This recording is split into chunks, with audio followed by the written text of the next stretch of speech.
हे doctor Babasaheb आंबेडकरांनी निर्माण केलेलं आहे। ही सामाजिक संघटना आहे आणि संघटनेवर मी प्रथमच गीत सादर करत आहे। एकता का पैगाम देता, एकता का पैगाम देता हर दिन हर पल, समता सैनिक दल हमारा समता सैनिक दल, समता सैनिक दल हमारा समता सैनिक दल।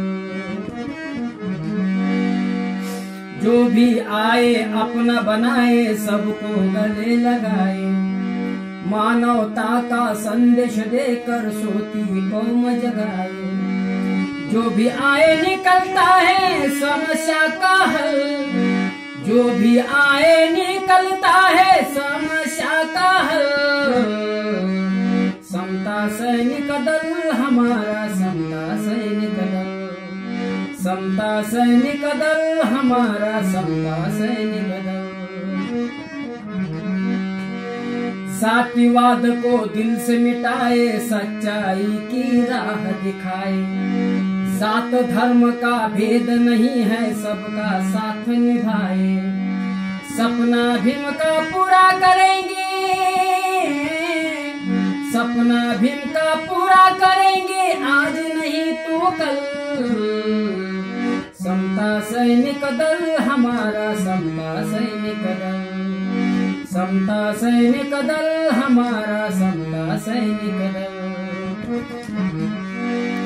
यहाँ न कोई शिकवे गिले है, सबको समान शिक्षा मिले है। साहिल दादा कहता जाए, प्रेम के फूल खिले हैं। दुनिया को संदेश देता सत्य की राह चल, दुनिया को संदेश देता सत्य की राह चल, समता सैनिक दल हमारा समता सैनिक दल, समता सैनिक दल हमारा समता सैनिक दल। एकता का पैगाम देता हर दिन हर पल, समता सैनिक दल हमारा समता सैनिक दल, समता सैनिक दल हमारा समता सैनिक दल।